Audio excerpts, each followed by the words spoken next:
Hey guys, how's it going? Preparing here.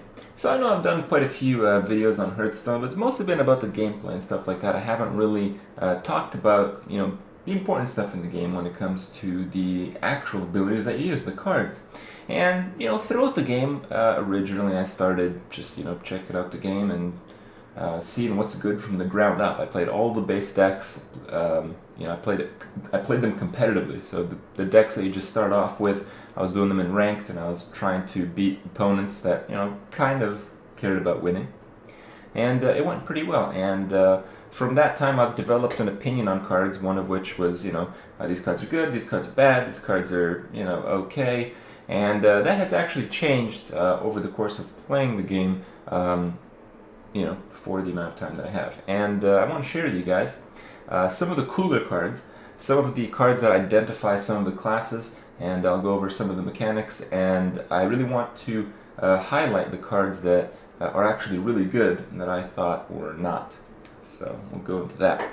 So there are this is the collection thing. When you look at all the cards that you have and all that, you can go to all cards and it'll show all the ones that you have or don't have. So I don't have that many cards. I have a lot of the base ones, and I don't know, I've probably opened maybe 30 to 40 packs as a result of playing Arena, but I haven't purchased any packs or anything like that. All the Druid cards are pretty cool. They all have some kind of dual purpose or some kind of advantage. There's a lot of card draw, a lot of direct damage, and the creatures are pretty beefy. So you have the Druid of the Claws, and Ancient of War is one of the best creatures in the game. You can spawn this for 7 mana as a 5/10 taunt, which is pretty insane. Then you have the 8 to cast 8/8 taunt. So it's pretty cool stuff. That's generally how all these classes work. They have these class-only cards, and then you have the neutral cards, which are available to everyone playing. So I'm going to go over here. Naturalize is one of the abilities. When I saw this, I was like, wow. This is like the worst thing ever. But it's actually pretty decent. And it's pretty decent because you can use it for like winning. It's not particularly good in most decks, but if you're playing a pretty fast mid-game kind of deck, removing your opponent's only creature, if you're dominating the board and your opponent plays a huge one, you can usually give them some draws. It can kind of backfire you if you're playing against like a Jaina deck or something like that, but typically this card can secure your win, even though in most purposes it's actually horrible. But I have had some pretty decisive losses coming from this card, surprisingly. As far as the Hunter is concerned, a lot of the cards are pretty straightforward. Probably the most overpowered card that is Hunter only is the Starving Buzzard. It's 2 to cast for a 2/2, and this is really important because if you go second, you have the coin, so you can drop this on turn 1. And this is especially crazy if your opponent didn't play anything on his first turn, because typically in your first turn in Hearthstone, you don't really do anything because you don't really want to have many 1 to cast cards, as drawing them later in the game will pretty much lose most, if not all, of their value. So dropping this turn 1, and very often your opponent won't be able to kill it, and then turn 2, you start just dropping the beasts, and you just get that early card advantage, and you just steamroll the opponent from there. It's an incredible card. And, for the most part, the rest is pretty one-dimensional as far as the Hunter is concerned. They just have some, pretty good creatures, mostly beasts. The Animal Companion is one of the cooler cards, as you can get some extremely powerful beasts. You can get a 4/4 taunt, you can get a 4/2 charge, you can get a 2/4 that gives +1 attack to all of your minions, and I think that's it. But all in all, those are some crazy options for 3 mana, so really cool stuff there. The Mage has a lot of like direct damage stuff. Most of the strength comes from the 4 to cast cards, and that's Fireball, Polymorph, and one that I really thought was terrible at the start is Water Elemental. This is probably one of the best cards that you can pick if you're playing a Mage, especially against some decks. But the thing that makes it really interesting is that the decks that give you the most trouble are the ones that the water elemental counters. The Mage is centered around doing direct damage, and you can use the direct damage to kill the player, but more often than not, you're going to do the direct damage to control the board. So you're going to like fireball creatures, you're going to do that shit so your creatures can stay alive, and eventually overwhelm them and kill them in 1 or 2 turns with your attacks. But the weakness of this type of structure of a game is that the opponent might have a weapon, and a weapon in this game is something that the hero uses to attack. And because the hero is the guy who has like 30 life, starting pool at least, it's very difficult to, fireball that source of damage. It's very difficult to control the board. And that's why the water elemental is so strong, because the water elemental freezes any character that it damages. Now, this doesn't really work when it gets attacked, because the freeze effect ends at the end of the frozen creature's turn. So if let's say their character attacks your water elemental, he's going to get frozen, but then when his turn ends, he's going to get unfrozen. So his next turn he can attack, unless of course you attack him on your turn. And if you do that, he's not going to be able to use his weapon. So the water elemental essentially locks down the only missing component to the control of the board when you're playing a mage. And despite that, some people still don't use this card, and I feel that's a real shame. It is also 4 to cast for a 3/6, which is pretty good value. 3 plus 6, that's 9. 9 by 2 is 4.5, so the average health and damage of this card is worth the 4, and on top of that you have the incredible utility that you can disallow all weapon-based attacks on your board. So this is definitely one of my favorite cards now, and originally I thought it was the crappiest thing ever. Another thing with weapons is the Paladin. The only time I went 9-0 in Arena was with a Paladin deck, and I had 4 True Silver Champions. The True Silver Champion is one of the best weapons in the game, largely because it costs so little to cast, and it does so much damage. So, I think one of the best epic, non-legendary weapons is the Arcanite Reaper, and that's 5 to cast for 5 damage. But typically on turn 5, you don't really need 5 damage. It's very rare that you're going to need that much. But for turn 4, you may need 4 damage. A lot of the mid-range cards, the 3 to cast, stuff like that, does have 4 life. So the fitting is perfect. The cost to damage is as good as any, and you have the heal effect. So the True Silver Champion is an incredible card. And when I first started playing the game, I thought it's okay. And you do 8 damage for 4 mana. It's all right. It's a little better than a fireball, but it's actually pretty crazy. As far as the priest goes, I actually thought Mind Control was really bad, because it was 8 to cast and you just kill the creature. But when it comes to late game, and you're pretty much forced into late game as a priest, it's just crazy. You can save it for a card that's at least like 5 or 6 to cast, and it acts as a kill and a cast. So the efficiency is incredible. When you're playing this game, if you really want to win, especially in the arena, you got to get these like dual purpose cards, and this is a prime example of one. The Rogue has a lot of crazy cards, but I think the most broken that may not seem like it is this guy, the Defias Ringleader. So yeah, you play 2 mana, and if you can combo it, the total power is 4/4 for 2. So that's pretty good, right? But the reason this is absolutely broken is because when you go second, you get a coin, and when you get a coin, you can use it to get another mana that turn, but for some reason, the game counts the coin as a spell, so you can combo off of it. So, if you go second as a rogue, and this is in your opening hand, and very often it will be, because if you go second, you get to mulligan 4 cards instead of 3. So if your opponent plays nothing, you can do coin and combo this guy, and turn 1, you have a 2/3 and a 2/1, and turn 2, you're going to have your weapon to kill any creature he puts out that only has 1 defense. So the utility is just enormous. With a rogue, if you get a head start, you're pretty much going to win, and this is the absolute biggest head start that you can drop on the first turn of the game. So this is an absurd card, and it's only a common.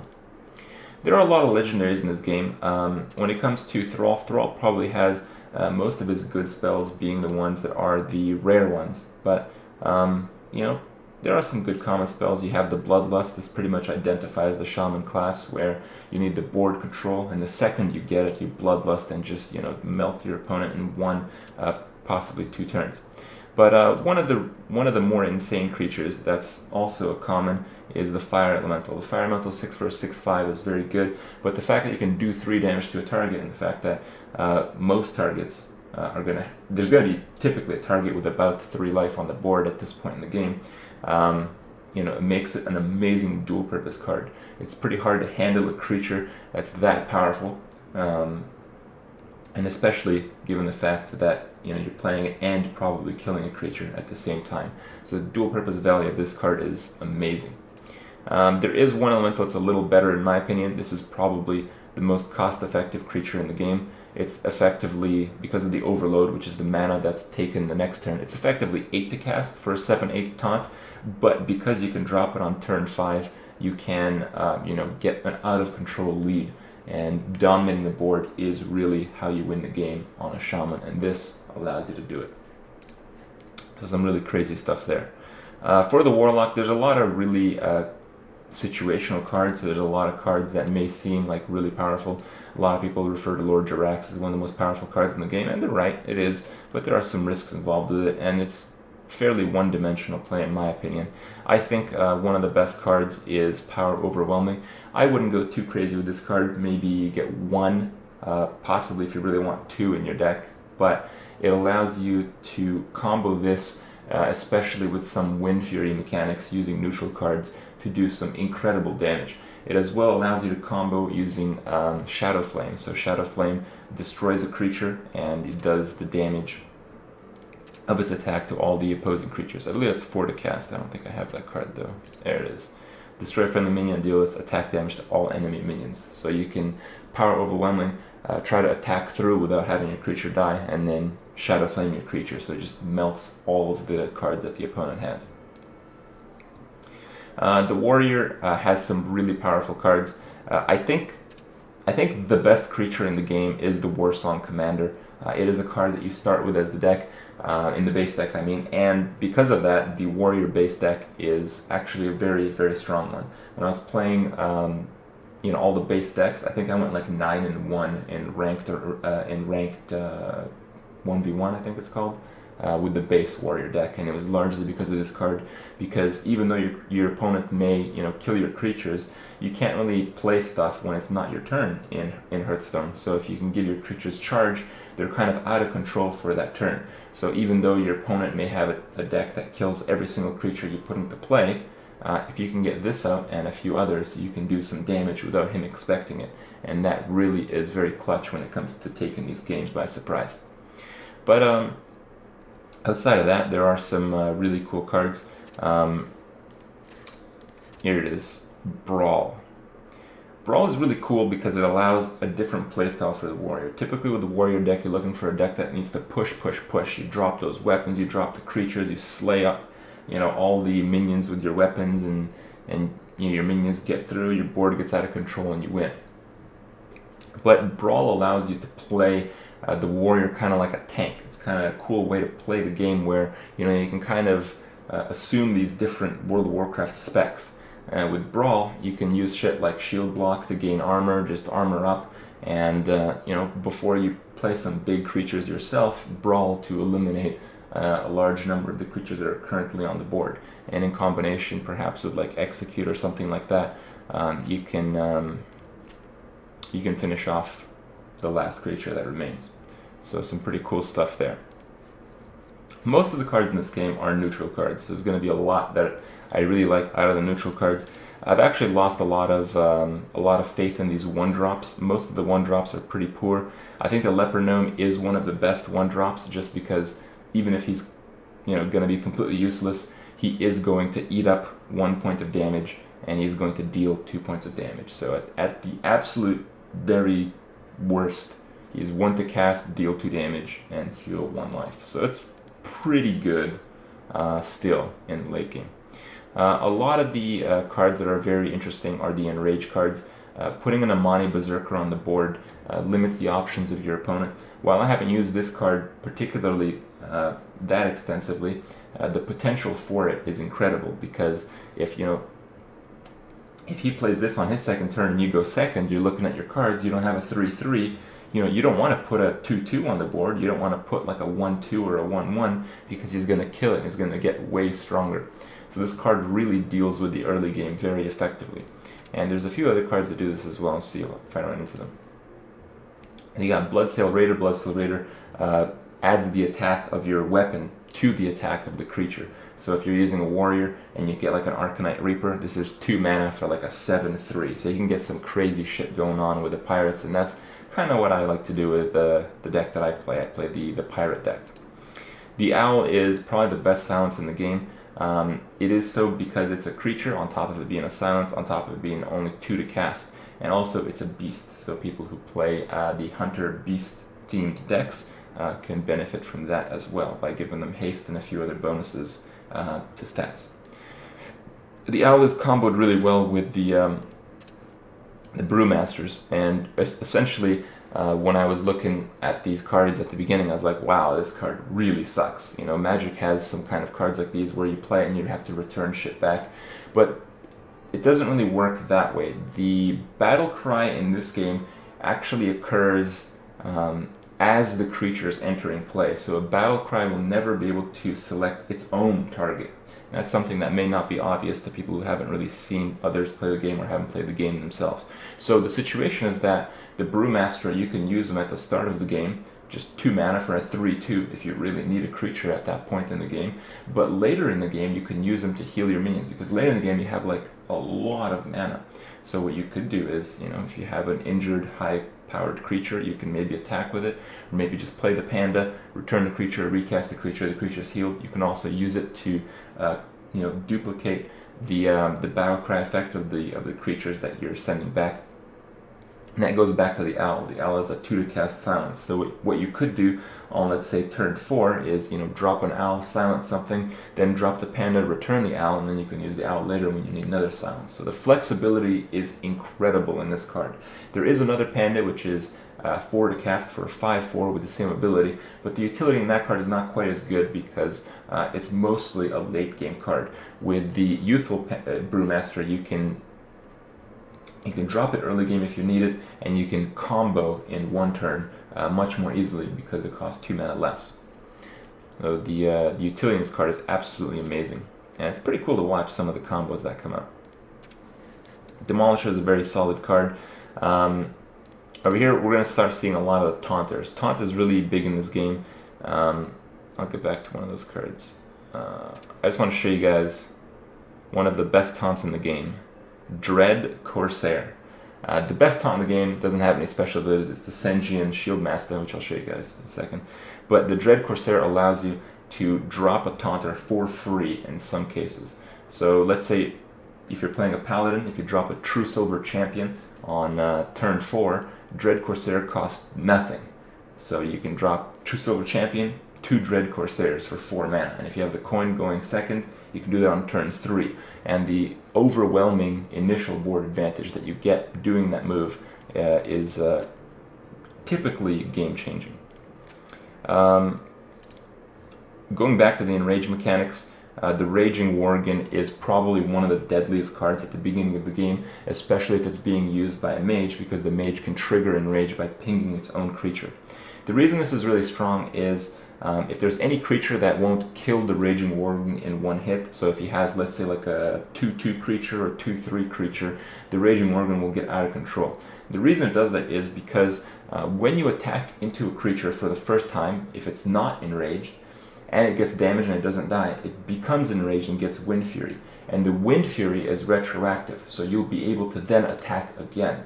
So this sets up a situation where, if he has like a 2/2 creature, you can attack the 2/2 creature, enrage, the 2/2 creature dies, and then, you have 4 attack and you have Wind Fury, so you can attack again and hit the player for 4 damage. Alternatively, you can attack multiple creatures or, do a number of different things with the card. Buffing a card like this with, let's say like Blessing of Kings +3/+3, or actually it's +4/+4, I'm pretty sure, makes it really out of control. And if the opponent doesn't have a silence, he'll probably just lose the game. Same idea with Tauren Warrior, though Wind Fury makes it so it doesn't really get too out of control, but being used on a Mage, it's very interesting because if you want to ping your own Tauren Warrior, you can suddenly hit for 5 damage with a very defensive card. So the possibilities in this game are pretty amazing. Here he is. Here's the best taunter in the game. It's the most mana efficient in my opinion. With a taunter you want higher life rather than higher damage because it's mostly a shield. But you know, 4 to cast for a 3/5, it's so fitting. So it's, you know, the efficiency is 4 for a 4/4 taunt, but the 3 damage makes it so he kills a lot of the cards that are already on the table. So typically when you drop this on turn 4, most of the creatures are going to be turn 2, turn 3 creatures, and most of those only have 3 defense and possibly like 2 or 3 attack. And you know, this does a much better job than, let's say, the Mogushan Warden, who has the same efficiency, but 1 is typically not enough to kill most of the creatures on the board. People tend to shy away from 1 defense creatures. So that's why the Shieldmaster is the best taunt in the game. It's mid-game, right when you need him, and you know, he delivers. There's a lot of other cool cards. A lot of the neutral cards are like taunters, so like a Fen Creeper, not quite as good as the Shieldmaster, but still very, very strong. Overall, the cards are you know, typically going to be better if they are 2 property. So the Frost Elemental I thought initially was a really terrible card, but you know, being able to, you know, lock out an enemy and then maybe hit for the win before the enemy gets to attack. You know, stuff like that, the dual purpose stuff is very, very powerful in this game, and it's really underrated in my opinion. Yes, every now and then it's fitting to run like a War Golem, like a no ability 7 for 7/7 or some shit like that, just to deal some damage. But having, you know, maybe more than 2 or 3 of those cards in your deck, you may have some serious problems past the early game. So there's some pretty cool stuff there, but we'll go into that in a different time. So I hope you guys enjoyed my review of some of the cards that I really like in the game, some of those that I feel are really underrated and underused, and maybe give you guys some ideas on what you plan to do with the game when you get your hands on it. So until then, hope you guys enjoy it. I'll see you guys tomorrow.